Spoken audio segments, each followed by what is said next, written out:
Seguimos en QR, está con nosotros Nicolás Malinowski. Nicolás, gracias por estar otra vez. No, buenas noches, gracias a ustedes por la invitación. Especialista en energía y autor de este libro que comentamos ya la vez pasada, Crítica de la Energía Política, un libro que todavía no leímos, pero que lo vamos a leer, porque nos interesa mucho el tema y porque el derecho a estar informados, pero el deber de saber también, ¿no?, respecto de las cosas que pasan. Antes de detenernos en el rediseño de los dueños de la energía en la Argentina, ¿por qué es importante saber efectivamente cómo está repartido o concentrado la energía de un país? Bueno, si nosotros pensamos, sobre todo desde los sectores populares, en pensar un país industrial, y para eso necesitamos la energía como instrumento fundamental, y ahí tenemos que conocer si están en manos del Estado, y sobre todo aparte son recursos naturales o bienes comunes que es de toda la sociedad argentina. Cuando hablamos de la energía, sobre todo en Argentina somos un país productor de energía, por eso es importante saber el entramado de intereses que hay detrás de eso.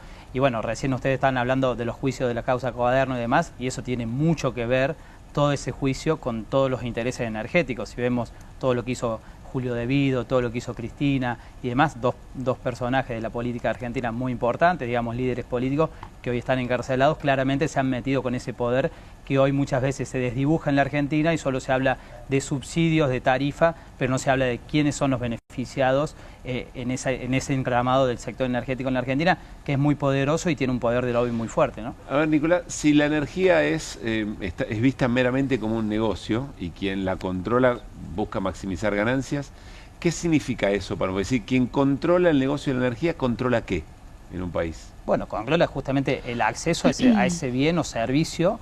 O sea, supongamos, ¿no? O sea, cualquier sociedad necesita energía para desarrollarse. O sea, ya para cuando te levantás necesitas prender la luz, calentar agua para el mate en la Argentina, tomar un café. O sea, primero como derecho... Como un derecho básico. O sea, hoy la humanidad necesita energía, agua y conectividad para desarrollar lo fundamental en el desarrollo de la sociedad, sobre todo en en esta actual fase de producción del sistema capitalista. ¿Y en términos de desarrollo productivo? Es decir, desde el punto de vista de las empresas y lo que se produce en un país. Y sin energía barata es imposible que Argentina sea competitiva a niveles industriales con otros países en la región. O sea, casi como en el mundo. un insumo difundido, digamos. Es un insumo difundido, o sea, por eso cuando se aumenta la energía o los costos de los combustibles, por ejemplo, trastoca toda la cadena productiva. O sea, en Argentina tenemos toda la distribución de mercadería, logística es por camiones. Si aumentamos lo que aumentó, por ejemplo, en los últimos 3 meses, un 25% el gasoil, o los combustibles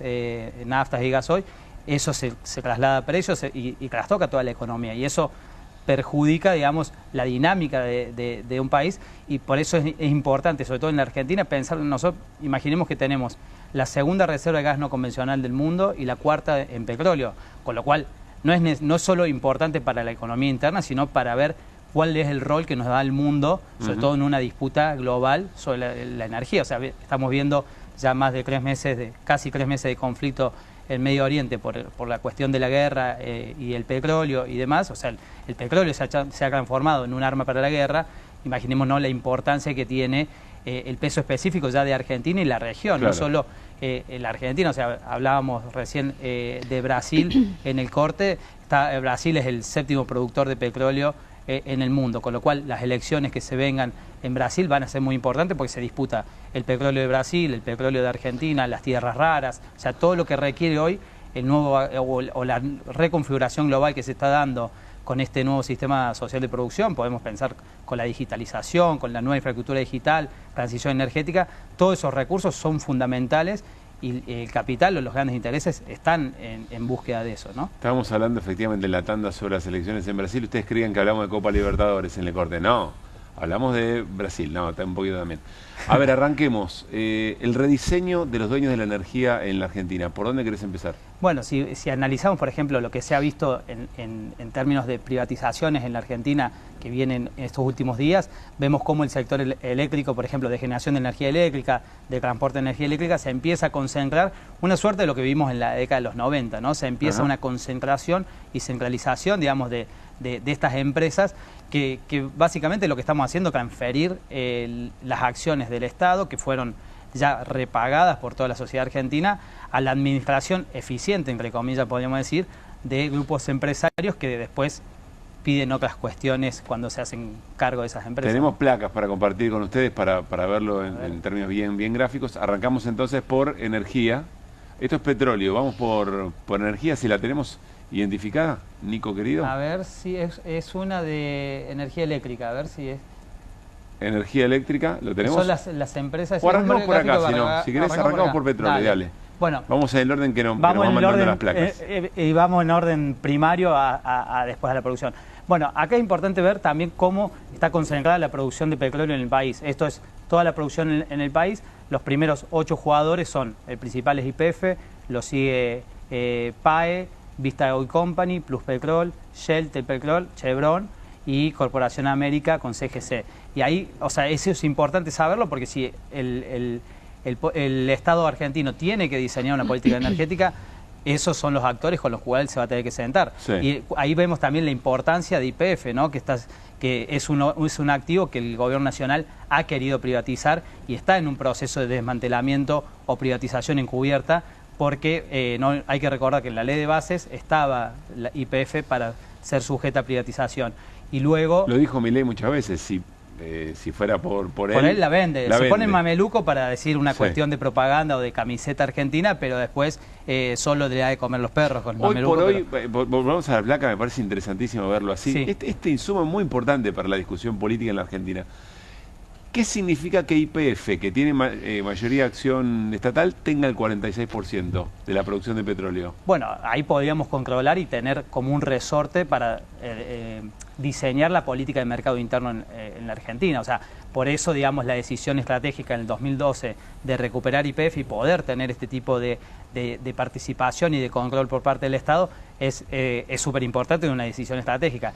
Y hoy, si eso se llega a privatizar, bueno, ahí es un peligro porque ya privatizaríamos todo el activo principalmente de Vaca Muerta, porque de toda esa porción, en la placa que sigue, lo podemos ver, el 70% proviene aproximadamente de Vaca Muerta, ¿no? O sea, ahí es el foco de concentración hoy de producción de los no convencionales. Ahí vemos, nosotros tenemos 290 millones de producción de barriles y el 74% proviene de la cuenca neuquina.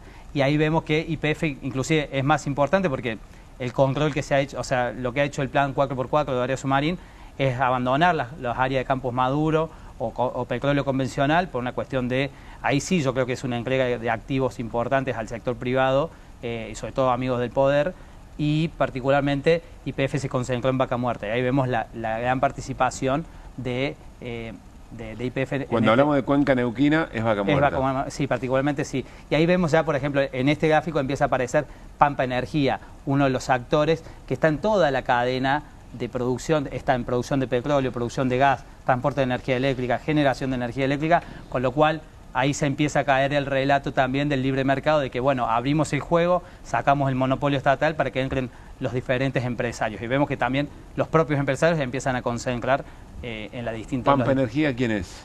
Marcelo Milling, digamos, de Argentina, un grupo empresario local. Nico, ¿no? Y vos nombraste YPF ya 2 veces por proporción. Horacio Marín, el presidente de YPF, que viene de Techín, ¿es Milei o es Pablo Roca?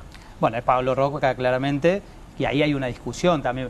Y es importante que traigas eso, Martín, porque, o sea, YPF hoy está comandado, o sea, uno la ve así y ahí parece, bueno, el Estado está haciendo cosas importantes y demás, pero YPF está siendo o direccionada por Pablo Roca, y hay que ver cuáles son los negociados y las transferencias a las empresas petroleras que tiene Horacio Marín. Ahí, por ejemplo, vemos la segunda empresa es Vista Oil Company, que justamente es el presidente es Galucho, que fue expresidente de YPF, con lo cual vemos también cómo ahí empieza a transferirse conocimiento, porque no es casual que Galucho sea el segundo productor en Vaca Muerta, ¿no? Después de haber comandado 4 años la empresa de bandera, y ahí ¿qué sugiere eso?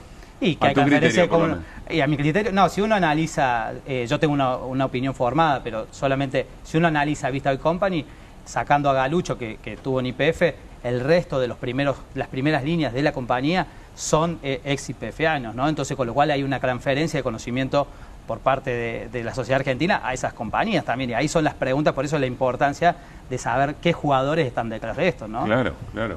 Siguiente placa. Bueno, esto es lo mismo, pero para el gas, digamos, o sea, YPF sigue liderando, digamos, lo que es la producción de gas en el país, sobre todo en Vaca Muerta, y después, bueno, ahí aparece sí Tecpetrol, que es una de las empresas líderes también, y después, bueno, ya ahí aparece... ¿Quién es Tecpetrol? Tecpetrol es la de Techín, justamente, que el CEO de Tecpetrol era Horacio Marín, con lo cual, y ahora Horacio Marín, por eso hay también esto de puerta giratoria, que le dicen en inglés, no recuerdo el término, de cómo los empresarios entran y salen al Estado Nacional para regular, ¿no? Revolving doors. Exactamente, lo vimos en la época de Macri con Aranguren, que era el presidente de Shell, uno de los causantes de las corridas, de las últimas corridas que tuvo los gobiernos de Cristina, de las corridas cambiarias, y después fue ministro de Energía de Macri, y también hizo, digamos, de las suyas en ese momento, ¿no? Nico, acá en el sector de oil and gas, en Vaca Muerta en particular, ¿puede ser que se esté dando un proceso en alguna medida de nacionalización de empresas extranjeras que venden sus empresas, sus capitales accionarios a grupos locales, o una argentinización en algunos casos? Sí, más que argentinización, yo diría se está concentrando en grupos empresarios locales. Después, ¿para qué intereses juegan esos grupos empresarios locales? Hay que preguntar, ¿no? Porque si vemos, porque yo creo que sí se está configurando, o hay una expulsión también por parte de esos grupos empresarios de ciertas empresas que vinieron a querer instalarse en la Argentina, y sobre todo si lo vemos en lo que fue el caso Petronas, por ejemplo, que iba a ser la inversión más grande de la historia argentina, 30.000 millones de dólares, una planta de GNL en la provincia de Buenos Aires, en Bahía Blanca, era de origen de Malasia, digamos, básicamente asiáticos, y con la injerencia también de Estados Unidos de querer correr las inversiones asiáticas, sobre todo por los vínculos de Malasia con China, ese grupo fue corrido, y ahí quienes agarraron, digamos, toda esa cadena han sido los grupos locales, y ahí entra Techín, entra Pampa Energía, entran todos esos grupos que empiezan a querer concentrar, y encima, no solo eso, perdimos la posibilidad de darle valor agregado con una planta de GNL en tierra, que esa era una tecnología que Argentina no conocía, iba a haber transferencia tecnológica y demás, y hoy lo que anunció, y de hecho creo que lo anunció hoy de nuevo Horacio Marín, el tubo que se va a hacer, digamos, el gasoducto de Vaca Muerta a Puerto, que de hecho va a ser con chapa importada, no va a ser con chapa de origen nacional, con lo cual solo queda, de eso va a quedar un oleoducto, un gasoducto conectado a Puerto, y un barco regasificador en Puerto que se fabricó en China, con lo cual no hay valor agregado, con lo cual ahí vemos que esta política es solo el rediseño de esta política energética tiene de trasfondo un modelo netamente extractivista de nuestros recursos energéticos muy requeridos en el mundo, ¿no? Próxima. Esto es producción de gas a nivel país, esto es en el año 2025, y acá aparece... Claro, acá se da vuelta que Total Austral es la principal en el país, porque recién veíamos lo que era la cuenca neuquina. Sí. Estaba esto es país. Esto es país, exactamente. ¿Total Austral es? Se me fue el nombre ahora del empresario. Bueno. Perdón. Ahora lo buscamos. YPF, Tecpetrol, PAE, que es Bulgeroni, Pampa Energía. Pampa Energía, Marcelo Milli, y Plus Petrol, que son dos familias que también... Muy bien. Bueno, esto es producción del gas ya a nivel país, no en la cuenca neuquina. Y la última, ahora sí nos vamos a... Y esto ya es lo que es la matriz eléctrica. Energía eléctrica. Que esto es importante verlo porque estuvimos viendo las privatizaciones, por ejemplo, ahí vemos al final, fíjate, el tercer, de abajo para arriba el tercero, que es Edison, ahí aparecen los hermanos Neus, que compraron las hidroeléctricas de la Patagonia, digamos, que en la parte de la privatización de las hidroeléctricas del Comahue, fueron ganadores de eso. Pero acá uno puede ver en esta síntesis que armamos con Pablo Hey, un compañero, las empresas estatales y los activos que empiezan, por ejemplo, si uno privatiza Nucleoeléctrica Argentina, que está sujeta a privatización, si uno privatiza la generación de energía eléctrica que tiene YPF, y Yacyretá y Salto Grande, ya pasa a ser casi todo en manos del sector privado, ¿no? Entonces, ¿cuál es el resorte que tiene el Estado Nacional después para tensionar? Si veíamos el mapa del petróleo, con YPF tenés un resorte ahí para cosas si no se privatiza, ¿no? Claro. Y acá después es importante, veamos el principal empresario, Pampa Energía, ¿no? Con lo cual ahí vemos dónde se empieza a controlar en toda la cadena o a concentrar, digamos. Y acá no está la placa de Kransener, que lo hablamos la vez pasada, Pero bueno, el 50% de Transener es de los hermanos Neus, los recientes ganadores, y el otro 50% es de Pampa Energía. Con todo lo que significan los Neus llegados al área, digamos, y esa vinculación con Santiago Caputo. Exactamente. Desde la infancia. Tremendo trabajo, Nicolás, lo valoramos mucho, me parece que son elementos que van a aparecer en la discusión. Tu conclusión para cerrar de lo que nos mostraste. ¿Qué dice lo que nos mostraste? No, bueno, acá yo creo que lo que está, si lo pensamos en términos, por ejemplo, de divisas, el sector energético va a ser igual o mayor al campo en el ingreso de divisas. Entonces, si no pensamos cómo desarmar esa concentración de poder, que van a tener poder de lobby, van a poder poner presidente, van a manejar el país. Si no pensamos cómo desarmar eso y poner la energía al servicio de la sociedad argentina, bueno, va a ser muy difícil que podamos pensar un país productivo, con inclusión social, generación de empleo y demás, que es por lo menos lo que uno piensa y aspira que tiene que ser el rol de la energía, ¿no? Porque acá estamos viendo, y a su vez, todo esto, esta concentración y privatización se da de la mano de la reconfiguración de la estructura legal del país. O sea, vemos el Super RIGI, el RIGI, ley de glaciares, reforma laboral, toda una configuración para dejar un modelo de país que no sea productivo, sino solamente productor de materias primas, o sea, un país extractivista, que eso termina siendo un país para pocos y no para los 47 millones de argentinos, ¿no? Gracias, valoramos mucho este laburo, buen regreso a Brasil y estamos en contacto, Nicolás. No, gracias a usted y a disposición siempre. Tanda última. Movete a las promos que querés, movete a las promos que buscas, movete a Credicop.